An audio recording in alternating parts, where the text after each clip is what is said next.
안녕하십니까. 개인회생위원 법원 출신 법무사 남태영입니다.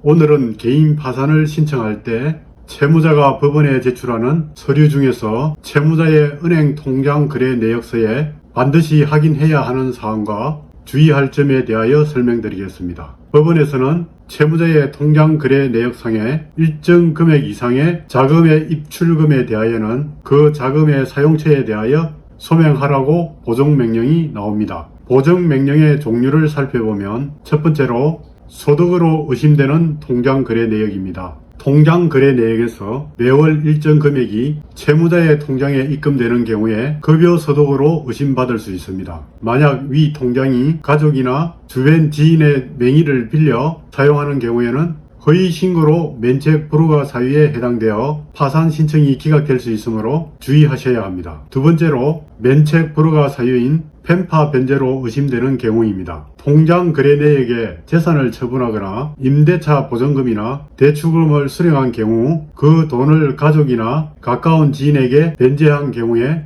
정당한 사유를 소명하지 못하면 펜파 변제로 의심받아 파산 신청이 기각될 수 있습니다. 따라서 본인의 통장 거래 내역에서 펜파 변제 내용이 있는지 꼭 확인하셔야 합니다. 세 번째로 도박이나 주식, 코인 투자와 사치나 낭비 등 사행성 행위로 의심되는 통장 거래 내역입니다. 주식이나 코인 투자를 위한 자금 이체 내역이 지나치게 많거나 사치나 낭비, 도박한 내역이 통장 거래 내역에서 발견된 경우에는 면책 불허가 사유에 해당되어 파산 신청이 기각될 수 있으므로 주의하실 필요가 있습니다. 네 번째로 재산 은닉으로 의심받는 경우입니다. 부동산을 처분하거나 대출금을 받는 경우 등 일정 금액 이상의 큰 돈이 통장에 입금된 후 그 돈의 사용처를 정당하게 소명하지 못하는 경우에는 법원으로부터 재산을 은닉한 것으로 의심받을 수 있으므로 주의하셔야 합니다. 다섯 번째로 통장 거래 내역에서 현금 인출이 많은 경우입니다.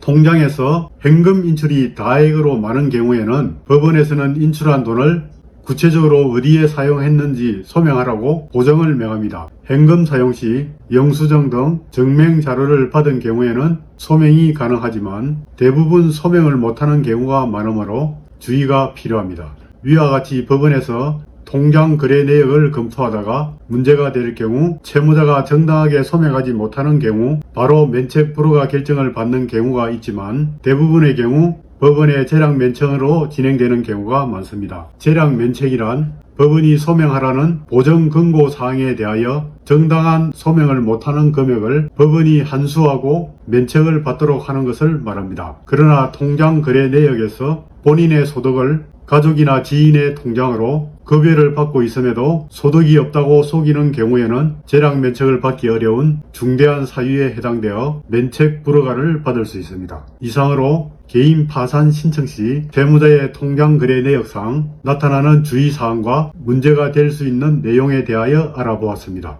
위 내용이 조금이라도 도움이 되셨다면 구독과 좋아요 부탁합니다. 감사합니다.